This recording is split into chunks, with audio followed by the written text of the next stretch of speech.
দশক ত্রয়োদশ জাতীয় সংসদ নির্বাচনে নিরঙ্কুশ বিজয় নিয়ে 2 দশক পর সরকার গঠন করতে যাচ্ছে বিএনপি এবং আজ বিকেল 3টায় রাজধানীর হোটেল ইন্টারকন্টিনেন্টালে একটি সংবাদ সম্মেলন রয়েছে। সেখানে থাকছেন বিএনপির চেয়ারম্যান তারেক রহমান। তিনি গুলশানের বাসা থেকে এই মুহূর্তে বের হবেন। আমরা সেখানকার তথ্য আপনাদেরকে জানানোর চেষ্টা করব। যুক্ত হচ্ছি সহকর্মী মাহিলা ইসলামের সাথে। মাহিলা, নিশ্চয়ই শুনতে পাচ্ছেন আমাকে। দর্শকদের যেমনটি জানাচ্ছিলাম যে কিছুক্ষণের মধ্যেই তারেক রহমান যাত্রা শুরু করবেন হোটেল ইন্টারকন্টিনেন্টালের জন্য। কিরকম পরিস্থিতি দেখছেন সেখানে, নেতাকর্মীদের অবস্থান, এ বিষয়েও জানবো আপনার কাছ থেকে।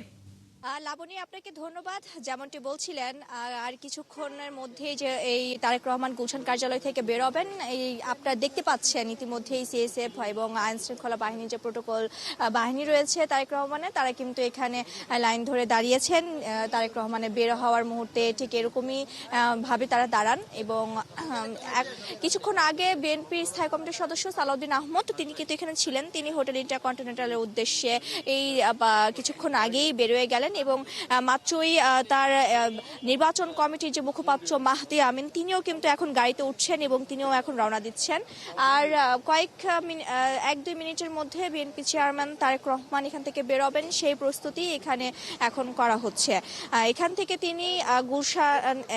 তিনি যে হোটেল ইন্টারকন্টিনেন্টালে যাবেন, সেখানে যেয়ে কিন্তু তিনি দেশি বিদেশি গণমাধ্যম কর্মীদের সাথে কথা বলবেন এবং এই সংবাদ সম্মেলনটি কিন্তু 12 তারিখে নির্বাচনী ভোট হওয়ার পরে এটি হচ্ছে বিএনপির পক্ষ থেকে প্রথম আনুষ্ঠানিকভাবে সংবাদ সম্মেলন। তো সেটির একটি গুরুত্ব আসলেই দলগতভাবে রয়েছে এবং এটি হয়তো আজকে তিনি তার বেশ কিছু কথা এবং নির্বাচনের বিষয়ে যে সার্বিক বিষয়টি আমরা জানতে চাচ্ছিলাম, সেই বিষয়টি আজকে তারেক রহমান সংবাদ সম্মেলনে সবার উদ্দেশ্যে হয়তো বলবেন। তো যেহেতু 17 তারিখের মধ্যে একটি সংসদ সদস্যদের সাথে শপথ পাঠ করানো হবে, সেই ক্ষেত্রে যে নতুন কিছু সিদ্ধান্ত নিয়েছে দলগতভাবে বিএনপি চেয়ারম্যান তারেক রহমান। যেমন এখানে আমরা দেখেছি যে জুলাই সনদের যেই 31 দফা এবং সেই জুলাই সনদের চার্টার এবং তারেক রহমানের যেই নিজস্ব একটি সিদ্ধান্ত হাইকমান্ডার থেকে নেওয়া, সেই সিদ্ধান্ত অনুযায়ী কিন্তু তারেক রহমান যখন প্রধানমন্ত্রী হবেন শপথ গ্রহণ করার পর, তারপরে কিন্তু তিনি বিএনপি যে দলীয় প্রধান, সেই পদটিতে হয়তো সেভাবে আনুষ্ঠানিকভাবে হয়তো বা থাকবেন না। তো সেই বিষয়ে হয়তো কোনো কিছু তিনি বলবেন, যে দলের পরিচালনা এবং প্রধানমন্ত্রী হওয়ার পর তিনি রাষ্ট্র পরিচালনা তিনি কিভাবে করবেন, সেরকম হয়তো বা কিছু একটি ধারণা তিনি দেবেন। এবং বিএনপি নির্বাচনী ইশতেহারে কিন্তু এবার বেশ কিছু তরুণ সাংগঠনিক নেতাদেরকেও দেখা যাবে, যারা এই বিষয়টিতে থাকবে, নতুন মন্ত্রিসভায় থাকবে। যেমন 17 বছরের ত্যাগী যে নেতারা রয়েছে এবং তরুণ প্রজন্মের সাথে সমন্বয় করে যারা জুলাই আগস্টের সময় ছিলেন, তাদেরকে হয়তো অবশ্যই মাহিলা, অগ্রজ এবং অনুজদের সমন্বয়ে এবার একটি সংসদ গঠন হতে যাচ্ছে। মাহিলা, একটু জানতে চাচ্ছিলাম যারা এবার সংসদ সদস্য হতে চলেছেন, বিএনপির যারা রয়েছেন, তারা কেউ এসেছেন কিনা, তাদেরকে দেখতে পাচ্ছেন কিনা সেখানে, নেতাকর্মীদের প্রতিক্রিয়া কেমন একটি সুষ্ঠু নির্বাচনের পরে, এই বিষয়ে একটু জানবো আপনার কাছে।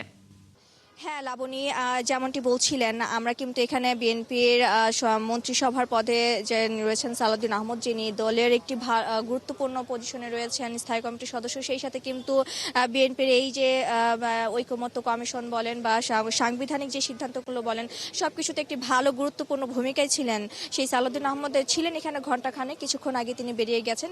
তবে তার সাথে কথা বলার চেষ্টা করলে তিনি সংবাদ মাধ্যমে আজকে কথা বলেননি, যেহেতু কিছুক্ষণ পরে তারেক রহমান নিজেই কথা বলবেন, সেজন্য হয়তো বা দলের নেতারা কথা বলতে চাচ্ছেন না। এবং এর আগে কিন্তু পার্বত্য চট্টগ্রামের রাঙামাটির 1 আসনের যেই বিজয়ী প্রার্থী, তিনি কিন্তু এখানে এসেছেন, তিনি তারেক রহমানকে শুভেচ্ছা জানিয়েছেন। এখানে ববি হাজ্জাজ এসেছিলেন, যিনি এবার বিএনপি থেকে জোট শরিক হয়ে নির্বাচন করেছেন এবং জয়ী হয়েছেন, তিনি এসেছেন। এখানে জয়নুল আবদিন এসেছেন, তিনিও কিন্তু জয়ী হয়েছেন, তিনিও তারেক রহমানকে এখানে শুভেচ্ছা জানাতে এসেছেন।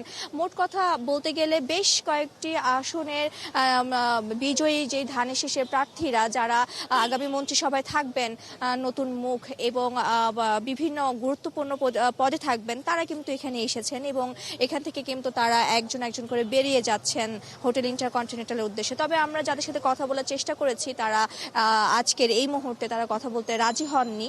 হয়তোবা বিএনপি চেয়ারম্যান কথা বলবেন একটু পরেই, সেই জন্যই হয়তোবা তারা কথা বলতে চাননি।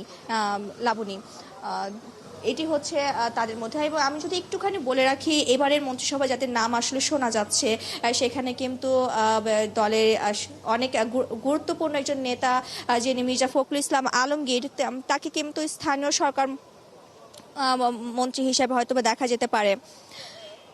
এবং আরো সেই তথ্য সাথে জানবো আপনার কাছ থেকে, আপনি থাকুন সেখানে, নিশ্চয়ই আমরা আবারও আপনার সাথে যুক্ত হব। দর্শক, যুক্ত ছিলেন আমাদের সহকর্মী মাহিলা ইসলাম।